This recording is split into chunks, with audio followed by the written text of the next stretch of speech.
Halo semuanya, selamat datang di channel IQS. Ngeborong itu tidak mudah dan tidak gampang juga.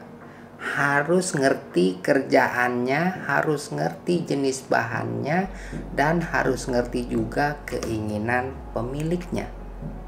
Pembahasan kali ini saya akan membagikan tips bagaimana cara ngeborong anti rugi bagi warga IQS yang mau ngeborong upah saja atau plus bahan juga. Kalian bisa ikuti pembahasan ini mulai dari bagaimana cara mudah menghitung upah borongan, lalu bagaimana cara mudah menghitung jumlah material, bahan bangunan, dan bagaimana cara mudah menghitung jumlah manpower atau tenaga kerjanya, dan tips bagaimana pembayaran agar tidak macet. Nah, ini yang paling penting. Mungkin bagi pemborong yang udah pro, untuk hitung upah, tenaga, bahan itu bukanlah suatu yang big deal. Sambil ngopi, sambil rokokan, udah tahu harganya. Tapi bagi pemula, kalian yang misal dari tukang, terus ditawarin borongan, jangan ragu, borong aja. Tapi simak dulu video ini biar anti rugi. Tips yang pertama, bagaimana menghitung upah borongan kerja agar anti rugi. Untuk menghitung upah borongan kerja, yang pertama tentukan harga satuan untuk pekerjaan yang akan dilakukan. Harga satuan adalah harga yang dibayar untuk setiap unit pekerjaan yang diselesaikan. Misalnya, jika kalian melakukan pekerjaan pengecatan dinding, maka harga satuan bisa dihitung berdasarkan luas dinding yang akan dicat. Dan perlu diketahui, ini dindingnya dinding baru atau dinding lama. Harganya beda loh. Untuk dinding baru, paling butuh amplas-amplas sedikit aja, lalu cat dasar atau pakai plamir, lalu dicat. Selesai. Dinding lama ini agak repot. Tergantung keinginan pemberi kerja. Cat lamanya mau dikupas dulu atau enggak. Kemudian ada pekerjaan dinding atau enggak. Atau mungkin ada treatment khusus lain yang diperlukan. Semua itu harus dihitung. Jangan sampai ada yang terlewat. Makanya saya bilang di awal tadi, harus ngerti kerjaannya. Yang kedua, hitung jumlah unit pekerjaan yang akan diselesaikan. Misalnya, jika kalian akan mengecat dinding, maka hitunglah luas dinding yang akan dicat. Kalau nggak ada gambar, ya diukur. Yang ketiga, hitung total harga pekerjaan dengan mengalihkan harga satuan dengan jumlah unit pekerjaan. Misalnya, jika harga satuan unit mengecat dinding itu adalah 10.000 per meter persegi dan luas dinding kalian itu yang mau dicat adalah 50 meter persegi, maka total harga pekerjaan adalah 500.000. Begitu pula jika ada pekerjaan lainnya sebelum pengecatan. Misal ngupas cat lama atau treatment ngaci sedikit-sedikit. Ini hitung aja volumenya dan kalikan dengan harga satuannya.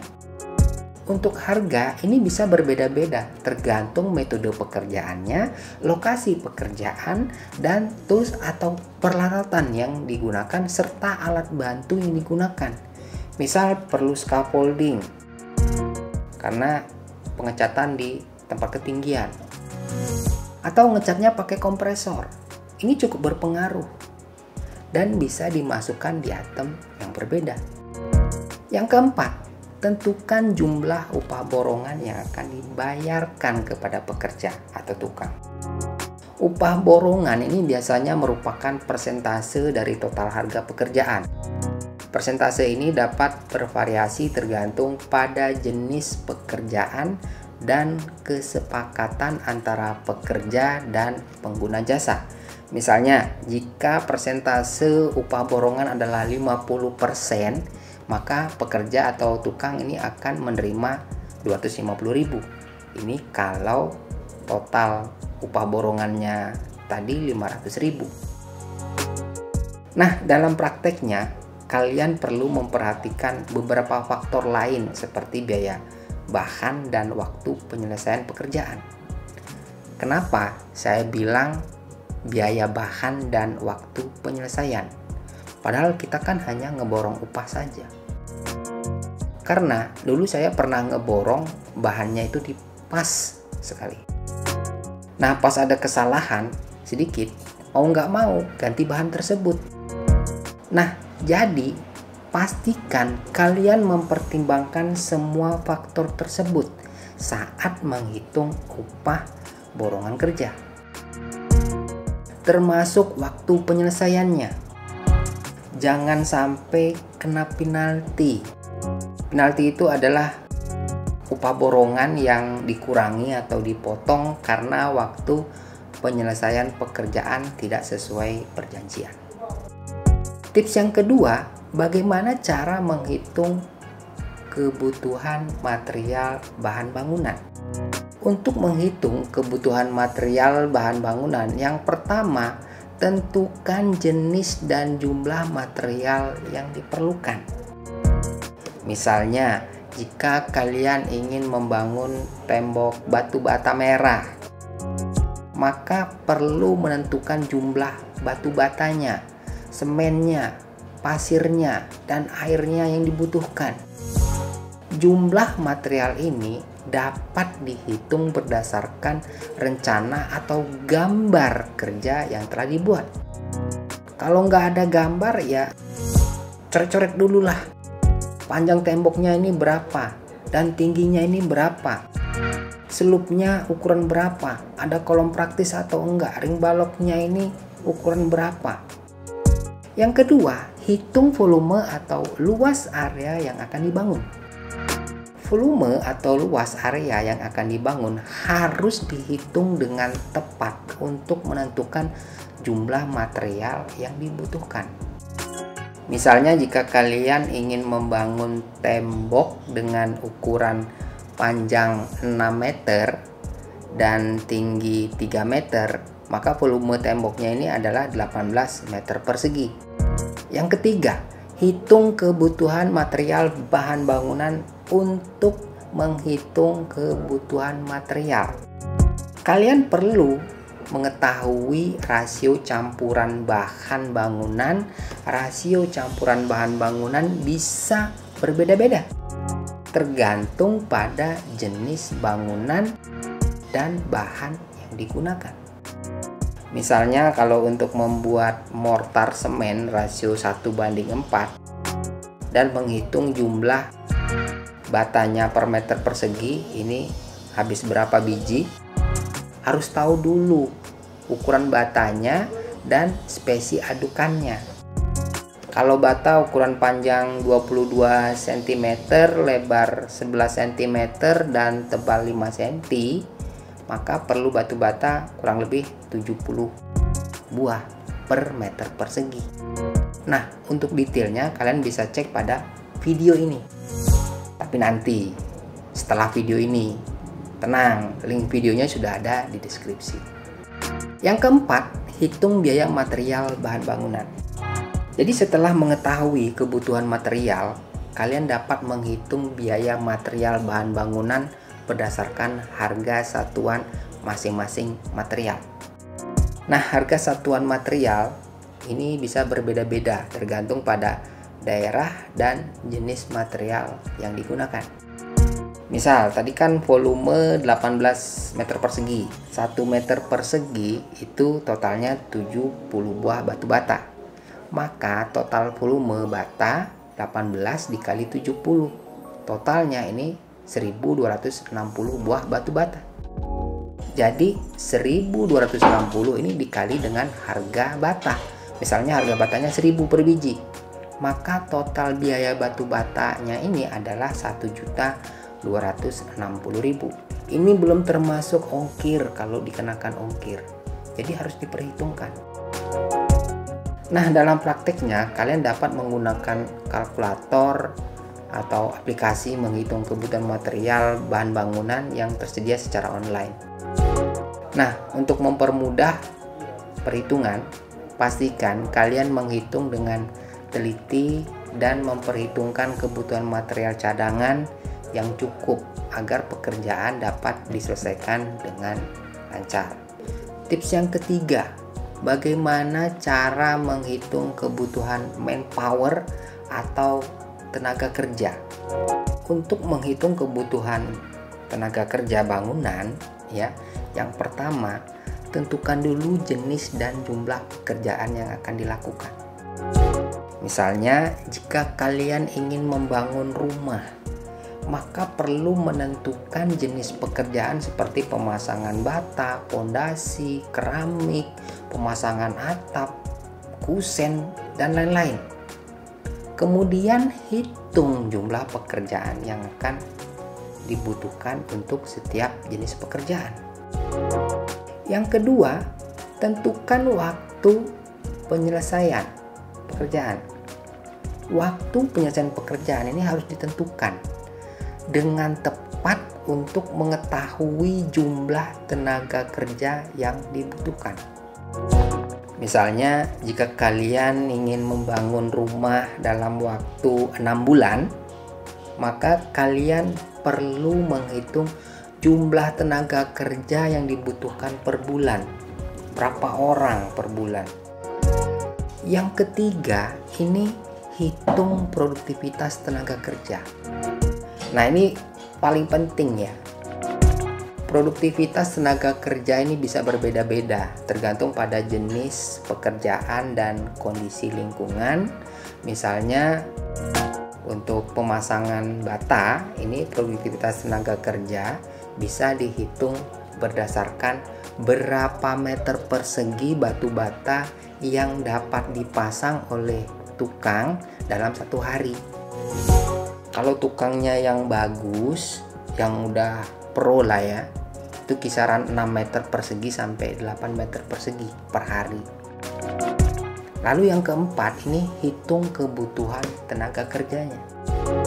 Jadi setelah mengetahui jumlah pekerjaan, waktu penyelesaiannya sudah tahu, dan produktivitas tenaga kerjanya juga kalian sudah tahu, kalian dapat menghitung kebutuhan tenaga kerja yang dibutuhkan.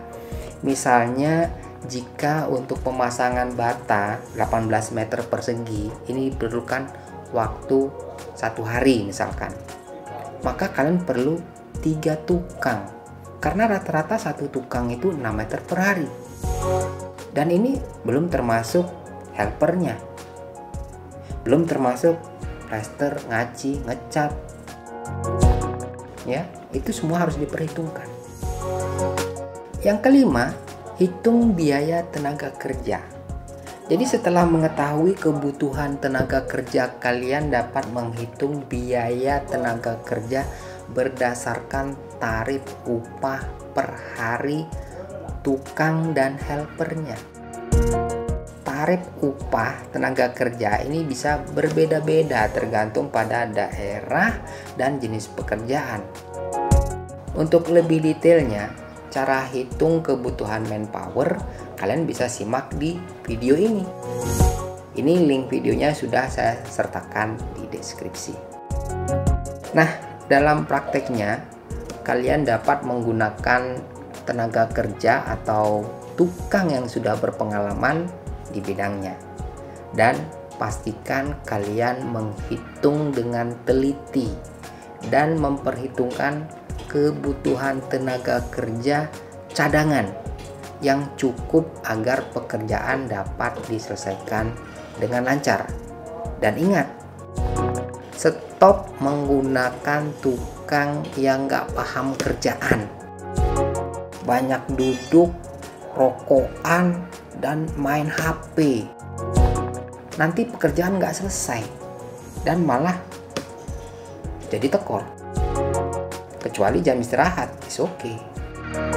Lalu tips yang keempat, bagaimana agar pembayaran lancar, tidak macet. Nah, ini poin yang paling penting. Nah, ini saya berdasarkan pengalaman pribadi saya ya. Yang pertama itu kenali dulu siapa pemberi kerjanya. Apakah dia pemilik atau owner? Apakah dia kontraktor? Apakah dia mandor? Kenapa perlu tahu?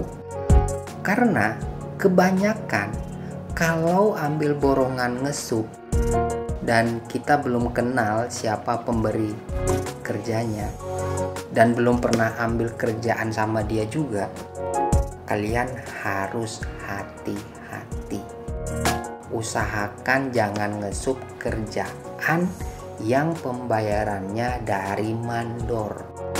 Saya sering sekali ketemu mandor bodong. Pemberi kerja ini udah bayar ke dia dan dia nggak bayar ke kita. Alasannya dia simple, belum dibayar. Begitu kita tanya ke pemberi kerja, udah dibayar, ada bukti kwitansinya. Selalu begitu. Dan pemberi kerja ini nggak mau tahu, nggak mau tanggung jawab lagi. Siapa yang rugi? Pasti kita kan? Ya, memang nggak semua mandor seperti itu. Tapi saya sering sekali ketemu yang seperti itu dulu. Sekarang saya nggak mau lewat mandor. Yang kedua, buat perjanjian metode pembayaran hitam di atas putih dan tanda tangan materai. Ini penting ya.